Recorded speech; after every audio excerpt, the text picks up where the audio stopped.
The Commentary Booth is a show for media lovers by media lovers just like you. If you want to support the show, go to jamiapsmedia.com.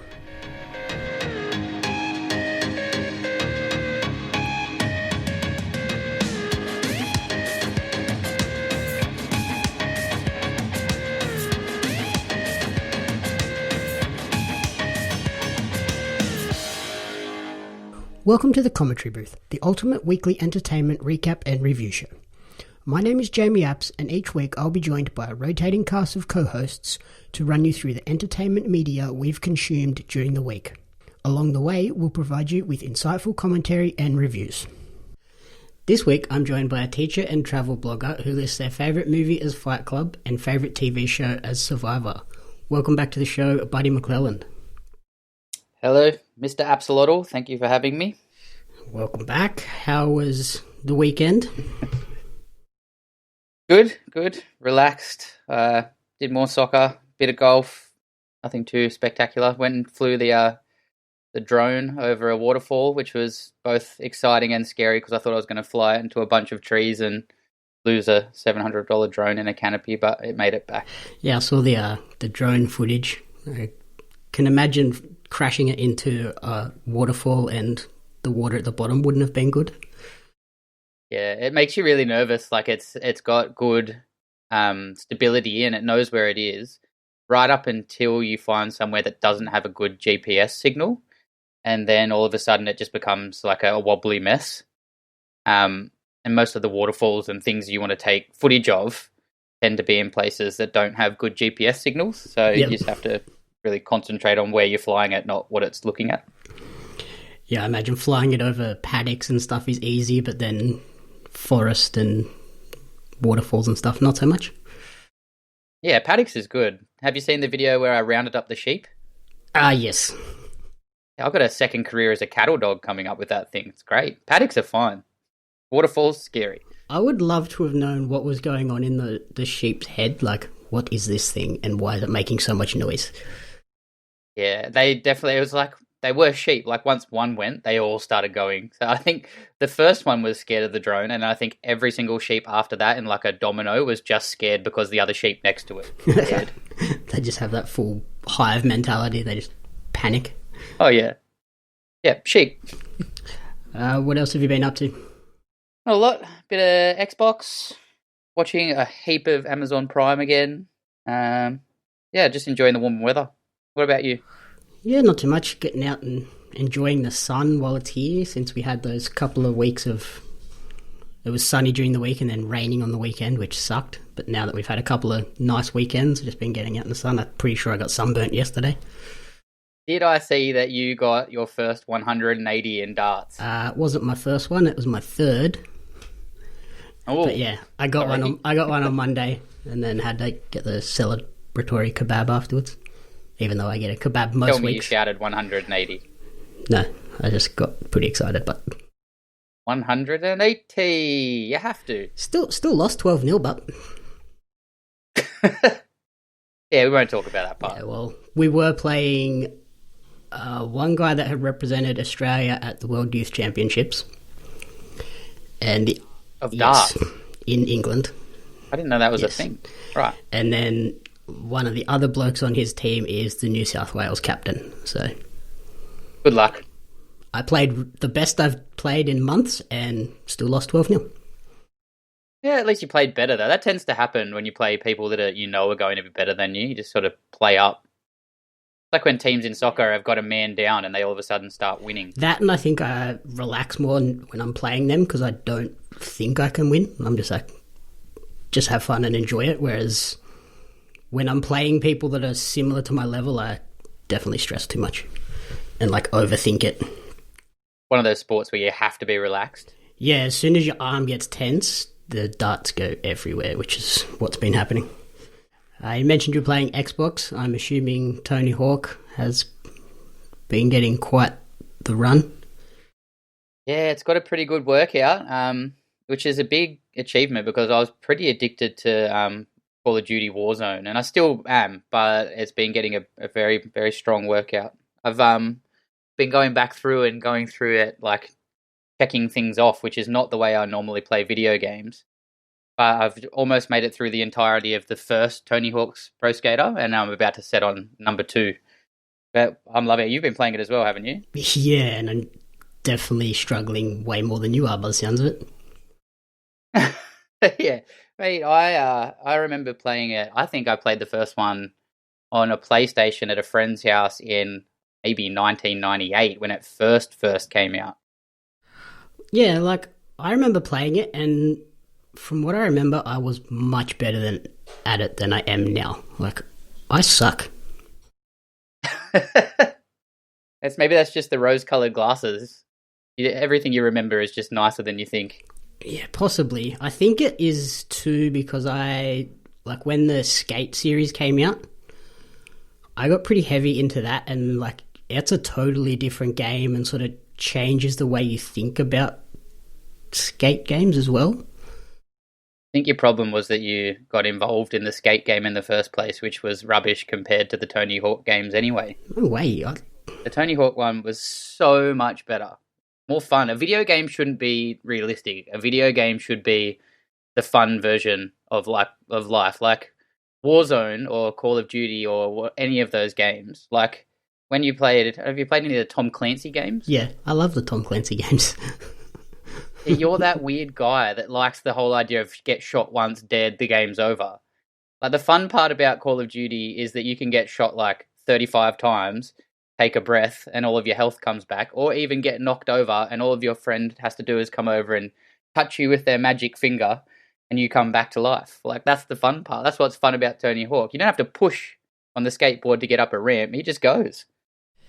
Yeah, but I get stuck in that idea of like, where's like trying to set up for the perfect line, and then I stuff up one thing, and then the whole thing's ruined. I'm like, oh, God damn it.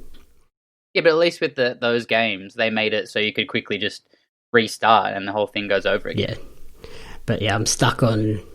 I got to the first competition and I keep finishing 4th. Better than that. Have you upgraded all the stats? No, I upgraded. You got to upgrade the stats of your skater. Upgraded what I can. Right. Well, I'm loving it. I think it's a really good, like, the nostalgia hit when I turned it on. All I was doing sitting there when I was waiting for it to load was thinking, please have a Guerrilla Radio video. Please have a Guerrilla Radio video. And then straight away it hits you with a brand new Rage Against the Machine Guerrilla Radio video. And that had me hooked. And then once you get in there and you see all the levels redone, there's all the old skaters, but then it's got added new skaters. It's all the old soundtrack, but then it seems like it's got a couple of new songs in there, which you can skip through really quickly, which I like. You know, I started to realize, like, I think the Tony Hawk's Pro Skater 1 levels were actually better than the Tony Hawk's Pro Skater 2. But I'm just loving that, the nostalgia that comes with it, and just seeing it all redone, but better. Oh, yeah, it definitely hits all those notes of what you remember and what you loved about the original. It just looks way better too. Like, it looks awesome. Yeah, and they mashed in the things that maybe Tony Hawk's 1 didn't have that Tony Hawk's 2 had better as well. Like, you couldn't originally manual in Tony Hawk's 1 and combine your like combo tricks and stuff and get your score really high. So they've added things in that they kind of missed out in the first one, which I really liked. Yeah, I think what I was reading, that they've taken the controls from Tony Hawk 4, which is what a lot of people point as the best feeling one, and then just put it into the 2 most popular games that people know about. So they've taken the best of the 4 that they made and then put them all into the first 2 that everybody loved. So it hit every level that people wanted. Yeah, well, if it's any gauge for anyone, I think it was the first weekend I got it. I woke up on the Saturday morning and I was like, yes, I can play Tony Hawk. And I haven't woken up like that on a Saturday morning since I was about 13. So here we are 29 years later and I'm still loving it. How'd Anne react to the Tony Hawk addiction? She's all right with it. I don't think she minds as much. Tony Hawk has at least good soundtrack, and she thinks it's hilarious because, you know, when you stack it and it comes up, you suck. She thinks it's hilarious and starts telling me how bad I am at the game. Yeah, that sounds like something she would do. Yeah, and it's a nice alternative compared to, like, gunfire and flash grenades going off the whole time. So as far as a comparison goes in my house, it gets a pretty good rap from onlookers. And I've had people come over Jasmine and Sean came over and played the split screen, which is still fun. You can do split screen on the same screen. Had a go at the online multiplayer, which is really just kind of, it's fun and it's competitive, but it's pretty chilled out compared to like what a normal games multiplayer would be. They haven't overdone it. So yeah, I think overall, really good. Yeah, I imagine she's enjoying listening to this a lot more than gunfire and you and Sean swearing at each other the whole time. Yeah, pretty much. I mean, it's you've still got like Papa Roach and sort of some pretty intense bands going on, but yeah, probably better than gunfire. Yeah, the other one I've been playing is pretty drastic departure from Tony Hawk. PGA Tour 2K21. Hey, the golf man. Yeah, it's 2K Games' version, and it's actually like, it's one of those games that is strangely addictive where you're like, I'll just play one more round, and then next thing you know, you've played 4 rounds and it's 2.5 hours later. And you're like, I feel like golf games are normally, like, I love playing golf. Like, I just got home from the golf course. But I find that golf games get really repetitive. Oh, yeah, it's definitely got that element to it, but it's...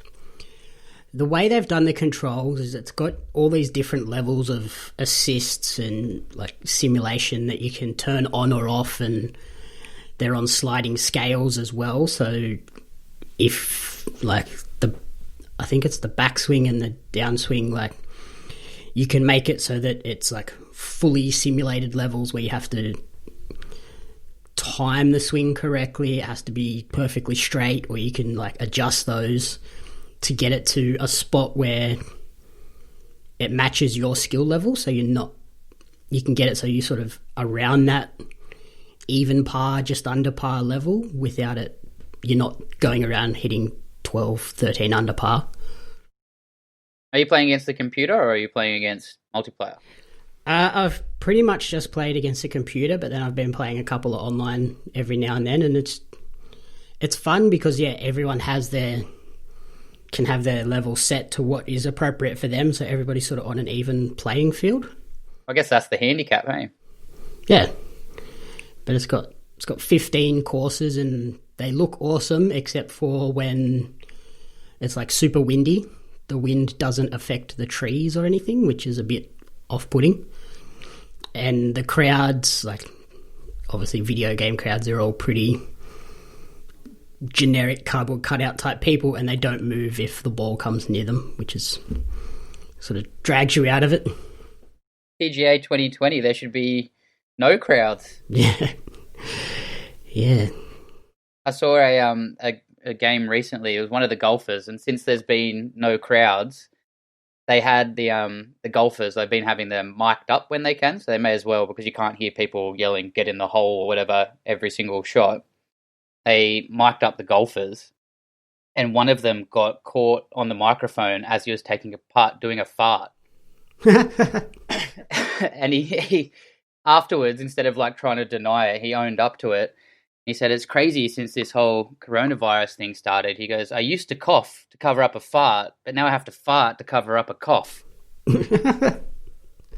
Yeah, I've never thought of it that way, but I suppose people look at you weirder now if you do cough in public. Oh, yeah. Been there a couple of times. You get like something stuck in your throat or drink water the wrong way, and everyone thinks you're contagious. Oh, man, trust me, I know that feeling. Coughing all the time, and people just look at me like I've got the plague. Like, I'm fine, I swear. Like, this is normal for me. Like, yes, I have a mask on, but it's not because I'm sick. It's because I'm trying not to get sick. Even just when I go to darts, people look at me weird. Like, I'm the only person there that wears a mask. I'm just like, yeah, I'm definitely wearing a mask. You're all standing way too close to me. It's still coming and going weird with masks, isn't it? Like, some of the people, like Woolies seems to be a place where everyone wears it. Bunnings is kind of halfway, but everywhere else, nobody wears them. It's just such a mixed bag. Yeah, I think that's totally because they've said, it's a recommendation, whereas like in the US, a lot of people are pretty much just pushing it as it's pretty much mandatory if you want to come into my store. Just wear the mask. Yeah, like I wear mine everywhere. Jackson I was talking to last week, he said he wears his everywhere. Like he wore his to Taronga Zoo last weekend and people looked at him funny. But it doesn't matter. People can't tell who you are. Exactly. I like wearing my mask. It's fun. Give me all you want. Does the golf game, we're getting back to the golf game, does it have PGA players?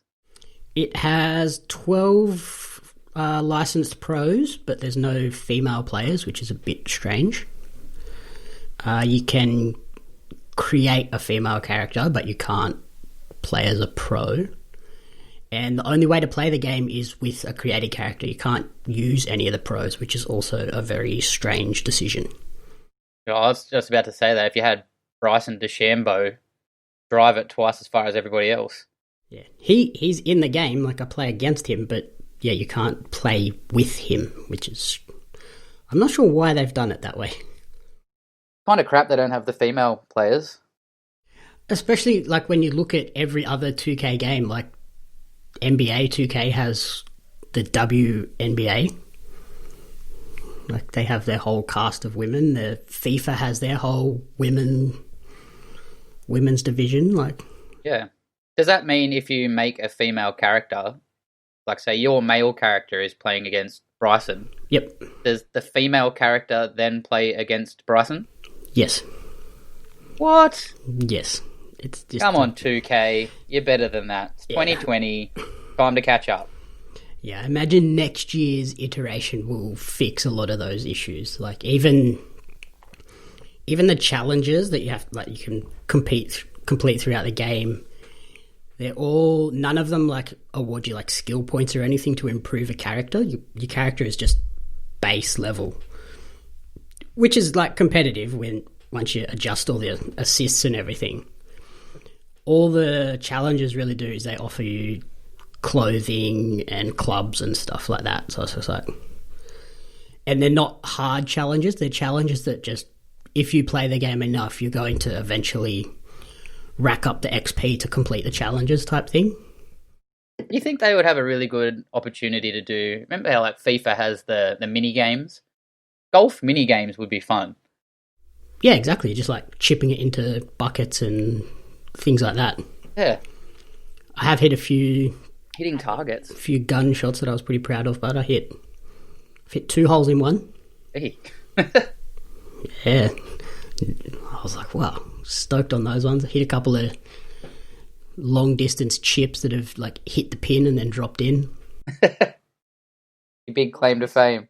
It's so strange that you get so excited over like doing something like that in a game. Yeah, mate, you should see it when anything like that happens in real golf. If I ever hit a hole in one, I'm putting the club down wherever it is. I'll go pick the ball up so I can frame it, and I'm going straight to the pub. I don't care what time or what day it is. What hole? We're just celebrating the rest of the day. Yeah, fair. It'd be funny though if it's on like the 10th hole or something and you're as far away from the clubhouse as you can be. Don't care.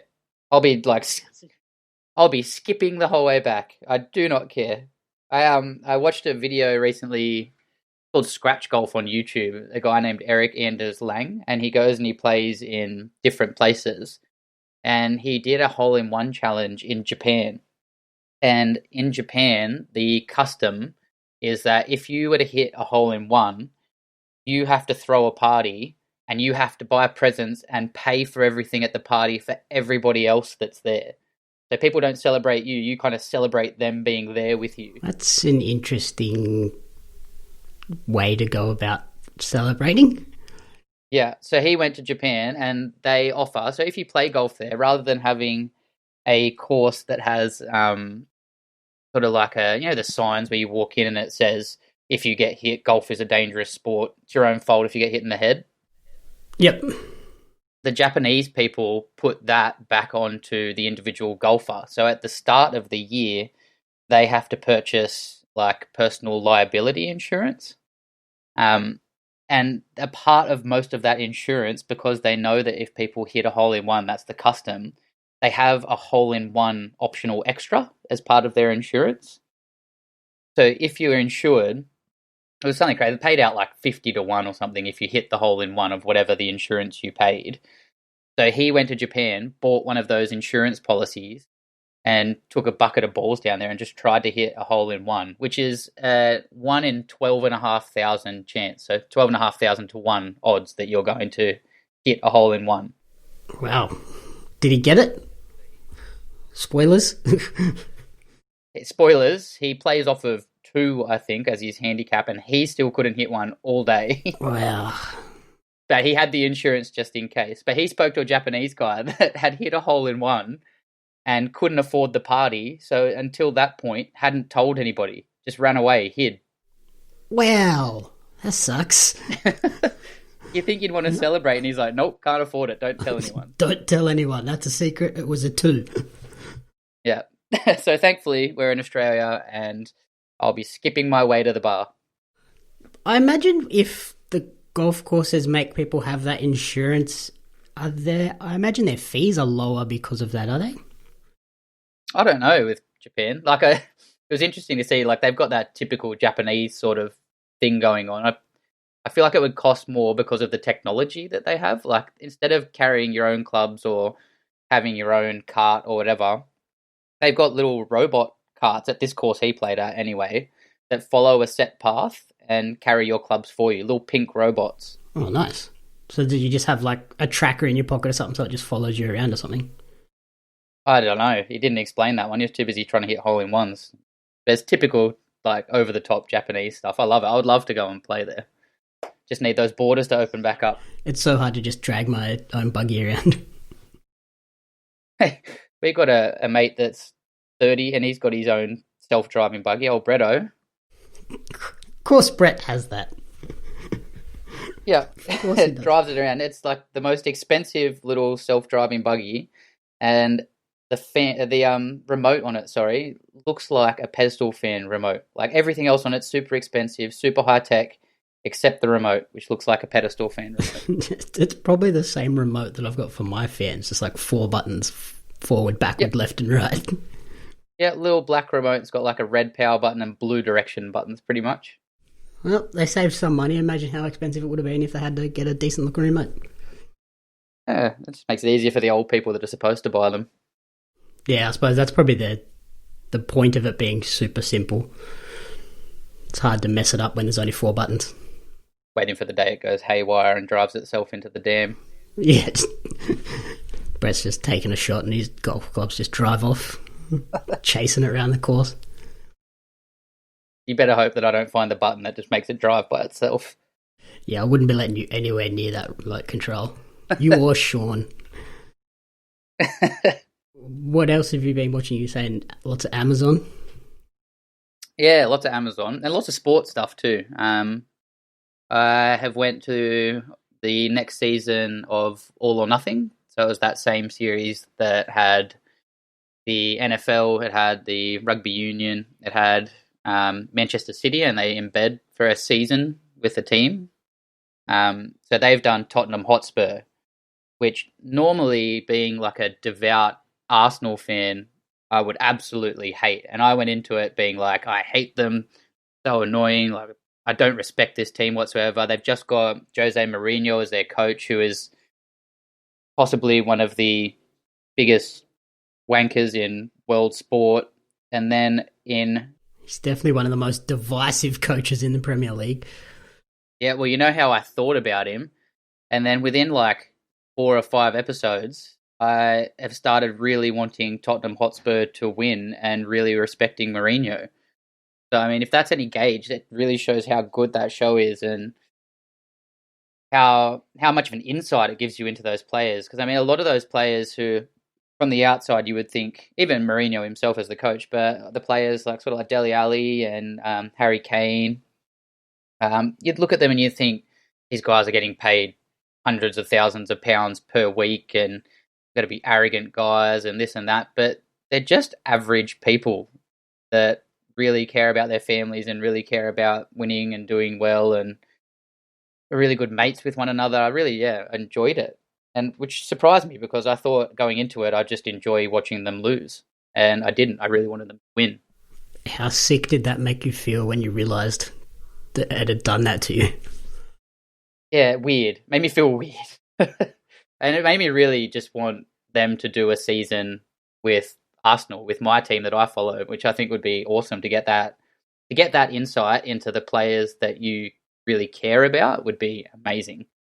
So if you're a Tottenham Hotspur fan, definitely one for you to watch because, you get such a close-up look at people that are normally just kept completely off limits.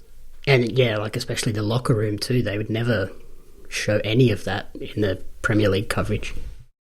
Yeah, and it gives you like I said, at first I thought Mourinho was just a jerk in the press conferences and really didn't care and super arrogant. But when you see inside of it, you kind of realise that he takes a lot of the hits and makes himself look like a jerk in order to protect the players that are under him and keep them from having to deal with media scrutiny or personal things getting dragged through the media. He often will make a big thing about himself rather than let them get hit. So, yeah, interesting. And it gives you a real insight into professional Premier League football. Yeah, as a Chelsea fan, when he was managing us, I noticed that he was doing that a lot.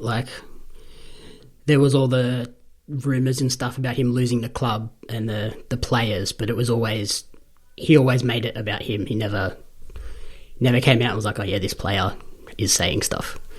He always just took it on his own chin and took whatever the media wanted to say and took it on himself, which is what a manager needs to do.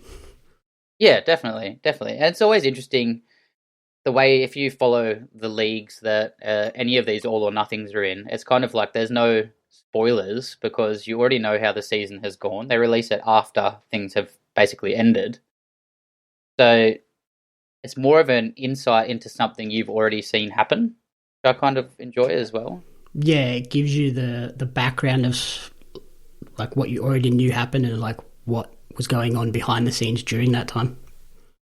Yeah, and it even draws you in enough sometimes that I would know generally the results for most of the games they've played, but even then I still find myself watching it hoping that they win in a game where I pretty much know that they've lost. Yeah, I really like it. I imagine now they've just gone back to the Spurs for the Premier League. It'll be a while before they come back with another Premier League team with this series. Yeah, I hope that they do another one. I'm sure the ratings have got to be pretty high for a Premier League version of the show. NFL's got to be pretty high just because of the sheer size of NFL fans. But the size of Premier League fans out there has to be pretty big. Yeah, I would assume the rugby one was probably the lowest performing. Yeah, you would have had all of New Zealand would have watched that, but that would have been about it. I'm going to take a wild stab and suggest that the next series is going to be the Las Vegas Raiders. Yeah, okay. Well, considering this is their first year in the league as the Las Vegas team, it feels like it would be the sort of one that would make ratings. Don't you find it weird that teams there can move around like that? Move cities.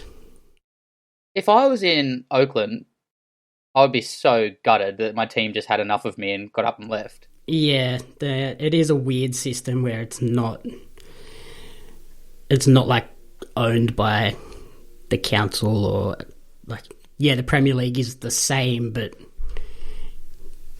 yeah, I guess it's just because of they're all privately owned entities and they're not licensed to a city. They're licensed to a person who can just take it wherever they feel is the best. Yeah. There's been a lot of NFL teams moved. Even baseball teams have moved. It's a very American thing, isn't it? Yeah, it's very capitalistic. I've had a lot of times where, and this week's been no different, where I have probably wished that the Dragons would just get up and move out of Wollongong to anywhere else in the state. But if they actually did it, I'd be pretty upset. Yeah, you can hate the team at the time, but if they left, you'd be like, oh, wait, no, I actually did like them. Please come back. What's happening with the Illawarra Hawks. They're staying here, but they're not the Illawarra Hawks anymore, are they? Or the Wollongong Hawks, they're just the Hawks. Yeah, just the Hawks. But I did hear that the Illawarra, Hotel Illawarra pub were talking about trying to get the major sponsorship again, so they would again be the Illawarra Hawks. The Illawarra Hotel Hawks. Yeah. That would be pretty funny that they found this little loophole to get the name back. I'd love it. I saw when the Illawarra made fun of them when they, on their social post, they like edited out Illawarra from their sign out the front. It was just the hotel. Yeah, the hotel. I mean, I have, like, NBL, it is a big thing for the Illawarra. It's surprisingly big. So I hope they go well. Yeah, they've always had a decent fan base. They just, for some reason, make no money. It's the A-League is the thing we need here. Tell me how we don't have the Wollongong Wolves as an A-League side when we now have the, Southwestern Sydney Bulls. Yeah. And then there's like Western United down in Victoria as well, isn't it? Yeah, like give Canberra a team, give us a team. There's 100% a crowd in Wollongong to watch an A-League side play. The stadium's there, the juniors are there, everything is ready to go. It's just that they won't give us a team. Yeah, like I get that they want to build in southwestern Sydney. Like it's obviously an expanding market and there's really no other codes out there. But yeah, the Illawarra is soccer central. Yeah, it's already there. Consolidate what you have. And Canberra's the same too. Like, put a team there and I'm sure they'd thrive. Like, the AFL goes there every now and then. What else are they going to do in Canberra? They've really only got the Raiders and the Brumbies, I guess. Frustrating. It's frustrating. I guess that's exactly what we're saying, though. It's frustrating when business gets in the way of what a sports league or a sports team could be. Yeah, sport's always been about the community. It's not supposed to be about money, but the way the world is, everything's about money now. It shouldn't be, but it is. And that, again, that's what's an interesting insight. Again, the business side of All or Nothing and the Spurs is on there for people to watch, with people like Christian Eriksen and Danny Rose has a pretty good argument in there when he's not getting enough play time and things like that. So it's interesting to watch the business side of it. But yeah, like we said, I think business and sport, when it comes down to it, sport should take precedence over the money side, but it doesn't always. Yeah, they made some pretty big transfers last season, didn't they? They picked up a few new midfielders. They shipped out Eriksen. Yeah. Yeah, he didn't want to be there anymore. Oh, that's... Yeah, I suppose he wasn't getting much time, was he? Well, he wasn't getting much time because he publicly came out and said, I don't want to play for you anymore. Yep. No, that'll do it. That'll definitely get you... They'll do it. Taken off the team list. Yeah, until they were desperately in need of a goal, and so he would come on and get them an assist or something. How are you... I saw you were watching it last night, even though I don't want to talk about it. The Premier League is back.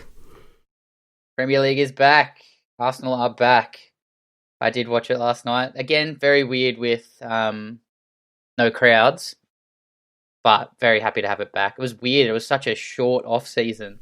I know, right? Like, they were gone for, 5 weeks? If that? Yeah, not even. And then they had international games for a few of the players too. Yeah, I saw, is it United and City?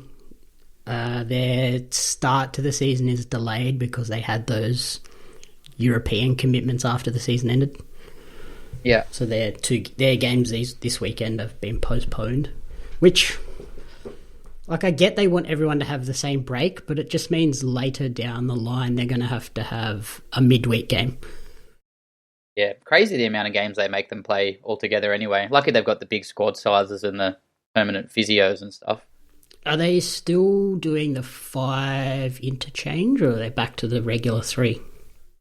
I didn't actually pay enough attention last night.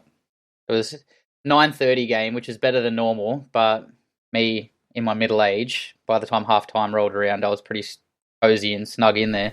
Yeah, I'm looking forward to Chelsea's game on, I think it's Tuesday morning. We got the 5:30 one, which isn't... It's not the worst game, actually. I don't mind the 5:30 one. Do you get up for it? Yeah. I'll wake up and just avoid social media and get onto the Optus Sport mini matches. Yeah, no, that's a good idea. But yeah, I'll get up, grab a couple of coffees, have my nebs and stuff, and then watch that. And then by the time that finishes at 7:30, it's either have another sneaky nap before work and then get started, or just jump straight in and get an early start on the day? Oh, must be nice. Yeah, the joys of working from home. Work when you want. Must be nice. And then the NFL's back now too. Like, all the sports coming back, which I'm loving. Yeah, it's good. It's good. It's just strange to watch it in its new versions. Yeah. The tour's back now. The tour's running at the moment. They separate the peloton out 1.5 metres apart from each other. No, they are not. And there are still crowds on the side of the road, which is very strange.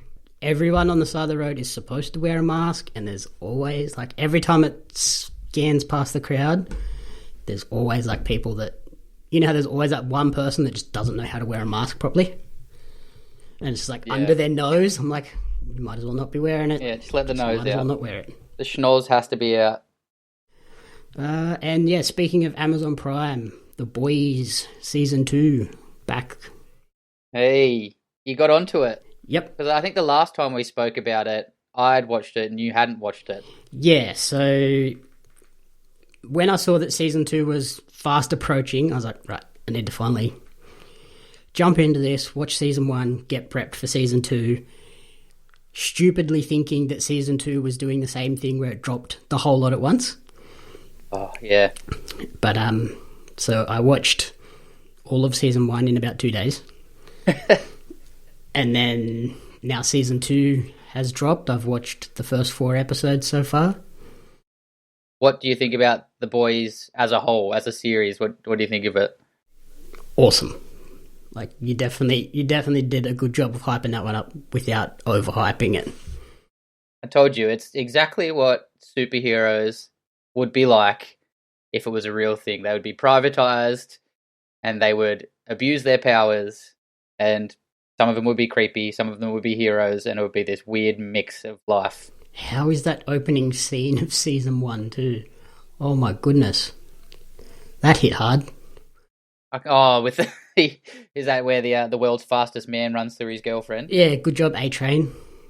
Yeah, you really start to know what you're in for straight away, don't you? I told you, there's babies chopping people in half, and there's heads exploding, and people getting run through. And are you up to date on Season 2? Yep, yeah, I've completed all 4 episodes so far. Yeah, oh, they're trickling it out, aren't they? Yeah, so they dropped the first 3 episodes last Friday. Yeah. And then episode 4 dropped this week. That was weird with, like, going back to All or Nothing. Have you seen that they're kind of doing that in chunks? So it seems like every few weeks they release a few episodes, and then The Boys are doing an episode a week. I don't know what I like better. I don't like the idea of chunks. Yeah. Well, that's what it is, like 3 episodes in a go. Yeah, no, I don't like that idea, because when that happens, I'm going to watch those 3 episodes in 1 or 2 sittings and then have to sit and wait for weeks. It's a weird time at the moment that people can just consume the content so quickly, but it still takes the same amount of time as it used to make it. Yeah, like with Stranger Things and stuff, it takes them a whole year to produce a season, and then people watch it in a weekend. Yeah, easy.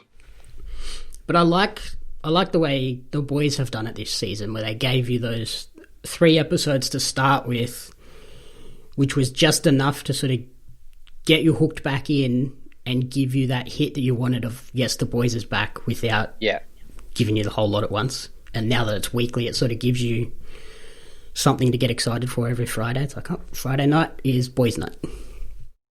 Yeah, and it seems like they're getting better at kind of leaving you on a cliffhanger to keep you hooked for the next week as well. I think they know what they're doing.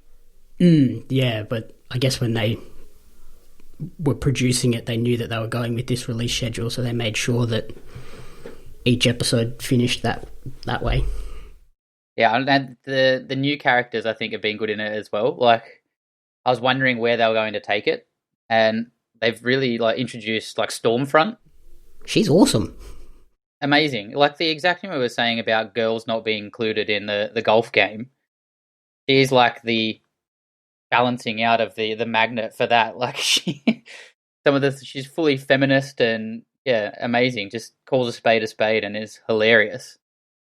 She's the female equivalent of Homelander, but she's also not like PR. polished. She's just like, Yeah. I'm just going to say what I want when I want, and people are going to love it. Like, she is typical, like Gen X, I guess they are. Yeah. Like millennial social media person. Yeah. I think like the new additions, like she's been a really good new addition. You see the one with Gecko, the guy that gets his like limbs chopped off and they can grow back. Oh my god! Yeah, that was a full on scene. Yeah, pay an extra $1,000, you can chop off anything you want. And old mate's like, "Hey, where's the ATM?" What the hell? I think the new characters like that have been really funny, but then they've still kept developing the old characters as well, like Deep, the Aquaman knockoff. Yep. And how he's having his personal crisis with the look of his gills and how it makes him react to women. Yep. I thought that was really funny. Like they've been going along really well. I was worried that, like, whenever you watch a really good series for the first time, you think, oh my god, like that first season, I don't know how they're going to keep going. I hope they can. And I don't think they've let me down so far. Like, I enjoyed the first season, and I'm still really enjoying the second season. I look forward to every week when it comes out. Yeah, they very easily, because season 1, like, it sort of broke the mold. It hit you in ways you didn't expect. It very easily could have, with season 2, it is more of the same, but it sort of ups the ante as well, so it's not dull. Like, yes, you expected it, but then they still hit you with people like Gecko that take it to the next level. You're like, oh, yep, no, you still got me in ways I didn't expect. They've still got the creepy gore in there. And you watched one other thing this week, I see? Yeah, again, Amazon Prime. If you are getting bored with Netflix, I'm telling you, Amazon Prime is red hot again. I watched The World's Toughest Race with Bear Grylls. Oh, your favourite. My man. I haven't seen him for a while. So this one is, he is kind of commentating basically and interacting with racers on The World's Toughest Race. It's an adventure race called the Eco Challenge. And it's 66 teams race across Fiji.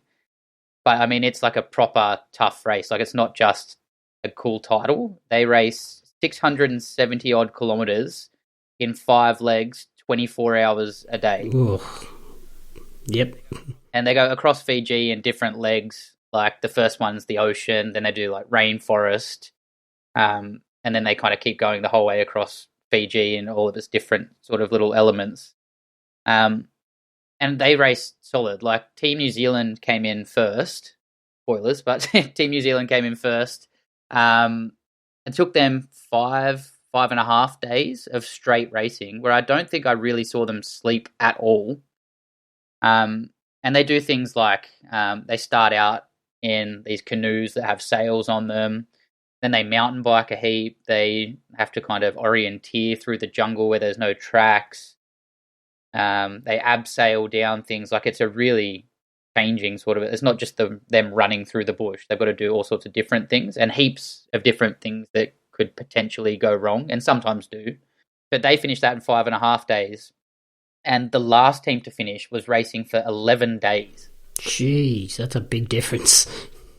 Yeah. And I mean, these teams were getting heat stroke. Like, it's Fiji in 30 odd degrees, 100% humidity, and they're racing 66 teams. There were people that had proper heat stroke where they looked like they were going to die, to me, probably in the first sort of 18 odd hours. And then they keep pushing through for days after days after days like that. It's just phenomenal. And it's a cool thing, again, where I guess you find sometimes, like, sport creates drama. Like, you can just watch a game of whatever or a race like this and know, even without it having started yet, that something interesting, some great story will pop out of it. And they have that happen, but they also follow a bunch of teams that they know are going to be better stories to follow, obviously. Out of the 66, they kind of follow probably about 8 or 10 really closely. Like the teams that are going to be at the top and then the teams that are going to be struggling at the same time. Yeah, exactly. And then the teams that have interesting backstories in the middle. So Team New Zealand, obviously, they're the gun team, the hot favourites to win. And then there's a couple of Aussie teams in behind them and a bit of a mix behind that. So they follow the top end. They follow the back end. But in the middle, there's a team called Team Endure, where one of their members was one of the other guys' dads, he was about maybe late 50s, and he had early onset Alzheimer's. And they're helping him race through this whole thing that, like, I wouldn't want to take on that over a month, let alone 11 days. And here's a team not only taking themselves through, but showing how much they care for their dad, and this dad showing he's not going to let Alzheimer's stop him. And you watch them get behind him and all the other teams get behind him. And there's other ones like his old team, Team Stray Dogs it was called. They're all over 60 years old. Wow. And they're still doing crazy stuff like this. I mean, 670 kilometres. Like we did the walk for cystic fibrosis was 65 kilometres, and I was broken after that. Yeah, you poor blokes looked like you were about to die after that. I couldn't walk into McDonald's to buy nuggets. Because that's definitely the appropriate refuel that you should have got. Look, that was what got me through in the end. But, I mean, so they got the over 60 years guys. They were another one, Team Unbroken, that was all retired US Army or Defence Force veterans that are all wounded in a different way, including one lady that was completely deaf that had to lip read everything her team was saying. Wow. Yeah, so it's not just Bear Grylls being Bear Grylls and kind of showing off that he can survive and eat random moss. Yeah, eat insects and drink whatever he finds. But it was more him. It was nice to see him and the respect that they give him, and him pumping up teams to keep them going and really getting involved in the backstories and caring about other people rather than just being super cool Bear Grylls. And with the way it's split, like, I assume that they, like the mountain bikes and stuff, they just have them placed in spot. Like, they're not carrying all that stuff to get to those points, are they? Yeah, they have checkpoints. So each team has a support team member. So each team is made of 4 people, but actually has 5. Okay. And at the checkpoints, they have whatever stuff they need, and they've got like little tents that they set up. So if they need to have a sleep or if they want to have a sleep or whatever, they can, and they just feed them up with all the food that they can and do whatever they can to patch their like blistered up, disgusting feet or whatever's going on. And then they kind of send them on their way again. But it's even like some of the teams, so you can't finish the race without all 4 team members. So if one person has to drop out, your whole team has to drop out. That's probably why it's considered the world's toughest too. Yeah, well, it's good. It creates that feeling of like people would otherwise. I mean, 11 days of not sleeping and running through the jungle, like you start to see people's true colours. And I think if that was the case where you saw some of those people's true colours or whatever, if it wasn't set up that way, I think people would just get left in the jungle. Yeah, it makes it all about mateship as well too. Like, you want to help your buddy get through it. You don't want to just, okay, you can't hack this, I'm out. Yeah, like, I mean, if we win or if we survive together, and if we drop out, we drop out together, which is, again, something that I really liked about it. Something I'd like, adventure racing would be something really fun to do. I don't think I would want to ever start trying to look at 671 kilometers in 11 days, but I mean, the things themselves, mountain biking and canoeing and stuff, it looked really fun. Yeah, I was going to say, if you're going to do it, maybe don't start on the world's toughest one. Try find the introductory level. Oh, no way. 65Ks and nuggets is where I'm at right now, so I think I've got a long way to go. But yeah, really interesting. The only thing I would say about it, though, is once you kind of get towards the end of it, the first few episodes, you're super into it, you really want to see who wins, but because of the nature of the way the race finishes being so different, once the teams that you really get involved with either drop out or finish, you kind of lose that fire to watch it the whole way to the end. Yeah, you sort of get stuck with the teams that you weren't all that invested in, just watching them cross the line. Yeah, exactly. And I mean, it's good on them. Like, that's huge. And yeah, it doesn't take anything away from their achievement, but it's just not as exciting to watch as are they going to win, are they not, will their boat sink, and will they all drown. I think they all have GPS trackers on them as well, just so they don't actually lose anyone in the jungle. And if they need to get out, someone comes and basically picks them up in a helicopter straight away. Plucks them out. They don't have to climb their way out just to get to safety. Yeah, I would hate to think how much it would cost to enter, just even to own all the gear and the food and have all that stuff, let alone the entry fee if they've got radio call-in helicopters to pick you up at the drop of a hat. And it sounds like you can choose to sleep, but it's like the risk-reward type thing. Like, if you sleep, you might not win, but if you just push through, you can easily win. Yeah, exactly. And that's what some of the teams do. They, like the front-running teams, purposely keep going when other teams go to sleep so they can get a big lead. Yep. I mean, if you fall asleep, you're going to be asleep for, a few hours at least. So that's a few hours there ahead. Yeah, but it's almost like once you haven't slept after a while. It's like Deadliest Catch or something, I swear they were saying, that after a certain amount of not sleeping, it's like you're drunk. Yeah, well, they say driving drowsy is as bad as driving drunk, so... Yeah, well, mountain biking in a jungle and abseiling and canoeing in the middle of the Pacific Ocean filled with sharks is just as bad doing drunk and drowsy. Yeah, definitely. But yeah, good viewing, and it was really nice to see Bear Grylls back in there doing something different. Yeah, after you talking up Amazon Prime, when I ordered Tony Hawk, I just bit the bullet and paid the 12 months for it. Yeah, and how have you found it?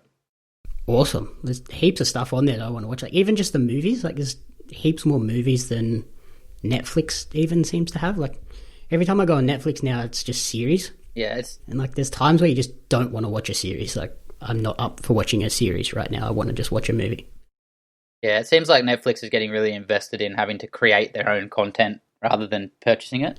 Yeah, and I think they've worked out that series are what keeps people on the platform as well, whereas movies, people kind of just check in when they want to watch a movie. They're not going to sit there and watch 4 or 5 hours at a time, whereas a series, even if you don't watch the whole lot at once, you're invested, and then you're going to keep coming back to it for the next week or so, and then you might find something else. It's like anything. Like, if you watched every single week the same streaming service, you're going to get similar things. But yeah, at the moment and overall, it's probably my favourite of the streaming services. Yeah, we've got everything in this house now. We've got Amazon, Netflix, Stan, Disney. I've got the WWE Network. I'm winning. I've got Binge. Optus. And I've got Optus. I've got... we have Foxtel, thanks to Nan and Pop. Yeah, well, Binge is basically just Foxtel. I think that's them branching out. So KO is Fox Sports or whatever is their sports stuff, and Binge is their kind of drama. Yep. Yeah, Jackson got the same deal as you did. He got like 12 months or something for free just because he's a Telstra customer. He was like, okay, thank you. Yeah, Telstra are doing that. I think it looks like I'm going to get my Xbox off of them as well. Oh, yeah, you're going to go like the subscription type thing where it's like $40 a week or something, or a month or something. Yeah, well, when I worked it out, it was for the bigger Xbox Series X. Oh, you're going the big boy. On the big boy. It was $35 a week, something similar to that, over 24 months. And whatever it was, the pricing, it ended up being $850 overall. Yeah, compared to $35 a month. What is it, $7.99 or something? $6.99. And that included, it gave you the access to the Game Pass, and all your online stuff was included in that. Yeah, that's Xbox doing that is a huge play, I think, because what is it? Game Pass Ultimate, you get online, every Xbox first party title is included, so you're never going to have to buy, like, you're not going to have to buy Halo, you're not going to have to buy any of those games. They're just going to be, you have them. Yet I think EA Access is now included, so I think you're going to get I think it was the FIFA and everything which you play, like, you're going to get that for free. Yep. Or severely discounted, a bare minimum. And then, the console. I think they just hold off on the new one when they put it out. The new FIFA, I think you've always got to buy, but I mean, I'm happy just to wait for free. But yeah, it's definitely got me interested because I looked at pre-ordering through JB Hi-Fi or EB Games, whatever, and then I worked out the pricing of Telstra. May as well just add it onto that, and yeah, just add it onto your phone bill. I was going to get it anyway, and if the price works out just as cheap, if not cheaper, I mean, I'm already paying an Xbox Live subscription all the time. So, I mean, if I get all that other stuff, then I may as well just do that. And if the price works out, if I pay the same over a certain amount of time compared to paying it outright, then... Yeah, and then, yeah, if you were going to buy it outright, then you're still probably going to end up buying Game Pass at the same time, just because over the 12 months, you're going to end up saving money by the time you get Halo and any other first-party titles that come out. Like... Three of those, that's $180 saved, minimum, if not $300. And hopefully we get... Today, Sony announced they're doing a showcase at 6 a.m. on Thursday. So I'm assuming that's where we're getting... That should be where we get the PlayStation price. Luck with your PlayStation.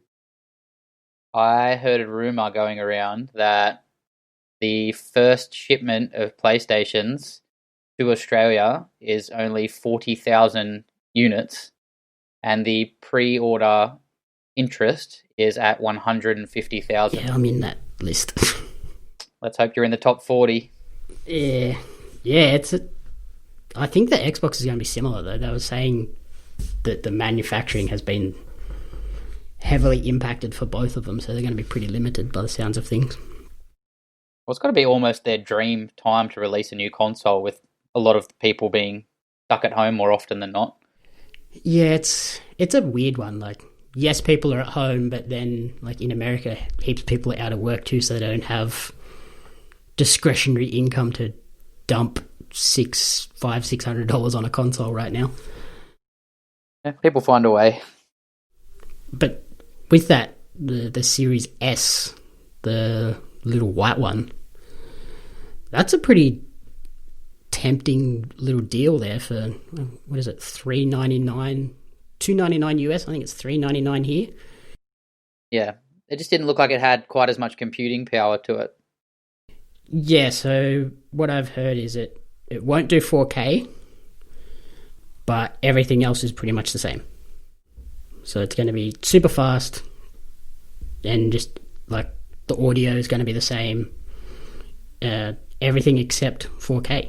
Like, well, not everyone has a 4K TV. Like, I do, but must be nice. You probably, unless you're one of those weird people that can pick out the resolution of something just by looking at it, 4K is not huge. Yeah, I think I just want to get the bigger one because I like to know that I got the best one. It's not often that you can get the best. Like, I'm not going to go out to a car dealership and be able to get like the best car that they have. But Xbox is something that I can just get there. Yeah, I can see you and Sean jumping on the big boy. Sean will definitely get the big boy. There's no way he's getting the small one. I got to be loyal. Yeah, nah. Get me that PlayStation with all its fins and air vents. And if you don't get it in the first 40,000, we'll just get you a little cardboard cutout you can pretend. I'm just super interested in seeing what the prices are, because from what they're saying is it's going to be more expensive than the Xbox, which is concerning. Come to Xbox. And their Sony's small version is literally just the exact same console without a disc drive, so it's not going to shave off that much money, whereas the lower end Xbox is a smaller machine with less power, so that's why it was heaps cheaper. Well, if it only was the difference was it had no disc drive, I would have got it. But better computer, I'm going to get it. Last thing, did you see the new trailer for the Robert Pattinson Batman yet? I didn't. All I heard about that was that he got COVID, and Batman now has COVID, and the filming had to stop. Yes, that happened. But once you jump off here, go and look at that trailer because it's awesome. Batman looks cool. Looks like a bit of an emo, but Batman's cool. Yeah, he would. Kind of hilarious, though, that Batman wears a mask that would be specifically the mask you wouldn't wear for COVID. Yeah, the total opposite of what you would need. Yes. Everywhere else, mask. Mouth and nose, not so much. So what would be your top recommendation for the week? I've got to stick with The Boys. It's still from season 1. I loved it. Season 2, I'm loving it. If you haven't watched The Boys, get onto it. Agreed. Definitely The Boys. Especially, it's week to week. You can easily catch up now. Hurry up and do it.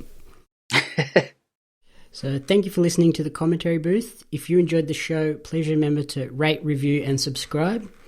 You can follow me on social media at JamieAppsMedia, and you can follow Buddy on Instagram at a.b_SEE and see his awesome drone footage from the weekend.